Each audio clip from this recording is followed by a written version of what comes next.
C'est un plaisir de vous retrouver. Bienvenue à ce journal dont voici le sommaire. La hausse des prix généralisée observée ces derniers jours impacte négativement la vie des Burundais. Les propos sont du président de l'Observatoire de lutte contre la corruption Holcom dans une conférence de presse animée ce mardi. Et le pont Kanyosha sur la route nationale numéro 3 est menacé par un ravin creusé par la rivière Kanyosha en cette période pluvieuse. Le chef de cellule Kinogono alerte. Voilà pour le sommaire. Les détails, c'est dans un instant.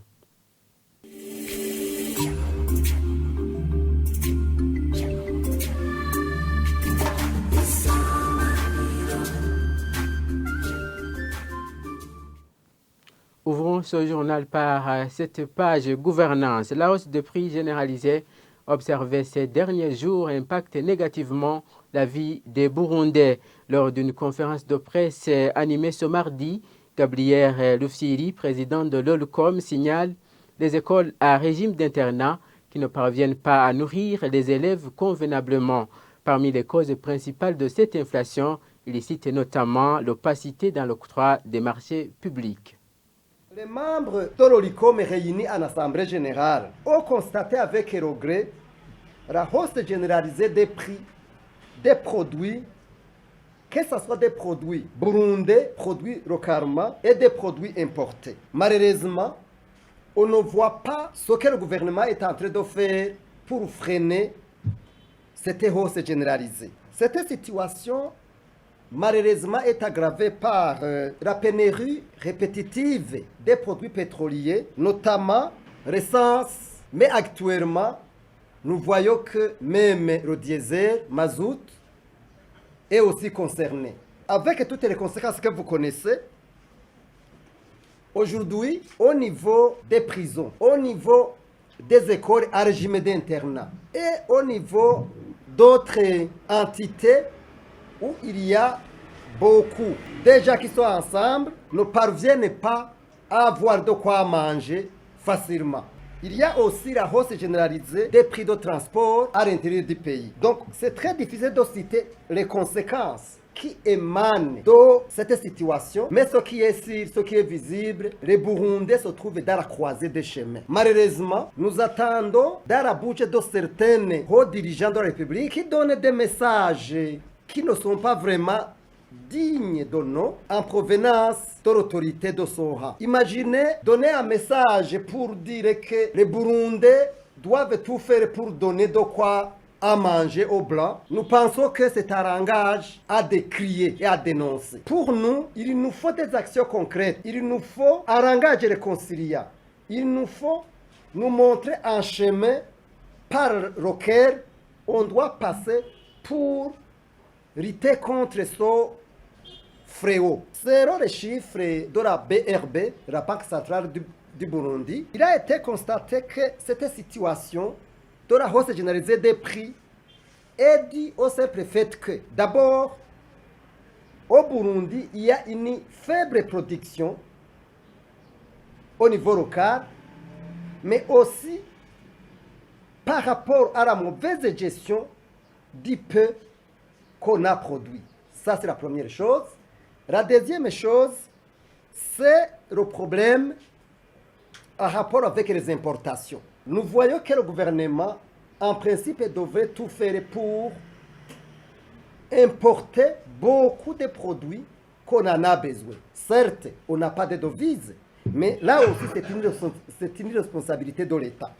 Les membres ont demandé de constituer les stocks stratégique, que ce soit le stock pour les produits pétroliers, mais aussi pour d'autres produits. Poursuivons ce journal par la page environnement. Le pont Kanyosha sur la route nationale numéro 3 à Bujumbura-Rumonge est menacé par un ravin creusé par la rivière Kanyosha en cette période pluvieuse. Ndabaniwe Emilienne, chef de cellule Kinogono en zone Kanyosha qui alerte, demande que le curage de gravier et de sable soit délocalisé plus loin car il empire la situation, dit-elle. ibikorwa byagumye bikorwa leta yagumye ikora Les travaux de protection des berges ont été effectués par le gouvernement, mais en raison de l'abondance des pluies et des inondations, ces constructions se fragilisent et commencent à être détruites. Avec la partie de Sorave, c'est sûr que les habitants le long de cette rivière, mais aussi le pont Cagnoche, sont sous menace. Ce n'est pas loin de la route. Et puis, nous sommes encore au mois de mars. Nous approchons le mois d'avril qui connaît de fortes précipitations. Nous craignons le pire. S'il faut intervenir, il faudrait le faire le plus tôt possible. Au cas contraire, les dégâts pourraient s'alourdir. Il faudrait également délocaliser les extracteurs de gravier et de sable plus loin d'ici.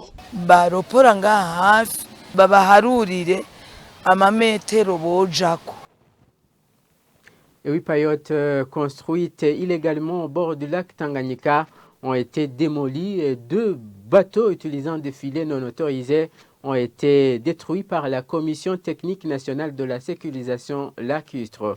Lors d'une descente de cette commission ce mardi à l'endroit d'Ikumassé, le président de cette commission a mis en garde les habitants de cette localité qui polluent le lac Tanganyika. Le point avec Kassebi Kolimana et les stagiaires à la télévision Isanganiro. Arrivé à l'endroit communément appelé Koumassé, l'on constate des paillotes construites tout près du lac. Les habitants de cette localité sont accusés de jeter des déchets dans ce lac. À cet endroit, la Commission technique nationale de la sécurisation lacustre a brûlé 8 paillotes et 2 bateaux utilisant des filets illégaux. Le colonel Jean-Baptiste Biherengende est le président de cette commission. Vous voyez, il y a un grand nombre de populations. Il y a beaucoup de populations qui sont ici.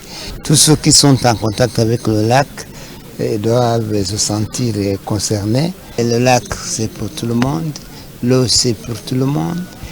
Et la santé, c'est pour tout le monde. Vous avez vu des gens qui étaient en train de pêcher ici, dans les grandes saletés que vous avez vues. Vous avez vu des poissons qui sont ici. Tout le monde devrait se sentir concerné par le fait d'assainir le lac. Cette autorité a fait un déplacement jusqu'au centre d'épuration de Buterere. Le colonel Biherengende interpelle les autorités concernées à réparer les appareils de ce centre qui ne fonctionnent plus. On a pensé à des gens qui pouvaient nous aider à assainir le lac. Et on a invité le directeur général de l'Oboa parce qu'il y a des pompes ici qui sont versées ici. C'est dû aux pompes qui faisaient propulser ces déchets vers Buterere. Mais ce n'est plus le cas, les machines sont en panne.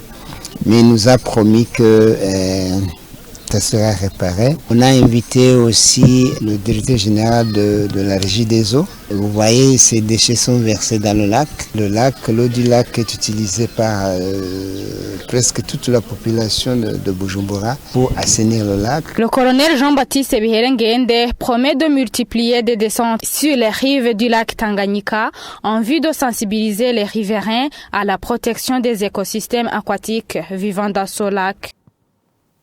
Et page justice pour clôturer ce journal où 48 détenus de 2 prisons d'Ongozi ont été libérés conditionnellement et provisoirement. Le ministre de la Justice leur a conseillé d'afficher de bons comportements chez eux pour ne pas retourner au cachot et ces détenus promettent le respect des conseils donnés.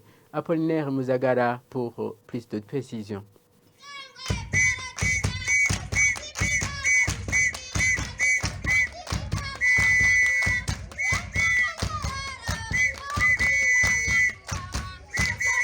libérés, 92 ont déjà purgé le quart de la peine et 56 ont déjà bénéficié de la libération conditionnelle et vont donc poursuivre leur procès étant libres. Parmi les relaxés figurent 27 femmes et 121 hommes. Le ministre de la Justice, Domine Banyangimbona, leur demande une bonne cohabitation et un bon comportement chez elles et de s'atteler plutôt aux travaux de développement. Le représentant des prisonnières demande la libération d'Omas, surtout pour une vingtaine de mineurs en conflit avec la loi, des mineurs composés principalement d'élèves. À travers leur chanson lors de l'accueil du ministre de la Justice à la prison femme. Toutes ces détenues ont demandé pardon au président de la République et au ministre, affirmant qu'elles se sont repenties, d'où elles demandent une libération de masse. Le ministre de la Justice et garde des Sceaux, Dominique Banyangbona, promet d'en parler avec tous les concernés et prendre après une décision adéquate. Madame la ministre a profité de l'occasion pour donner une aide composée de vêtements et vivres aux femmes détenues en ce mois qui leur est dédié.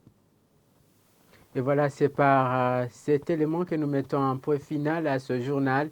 Merci de l'avoir suivi et bonne suite des programmes.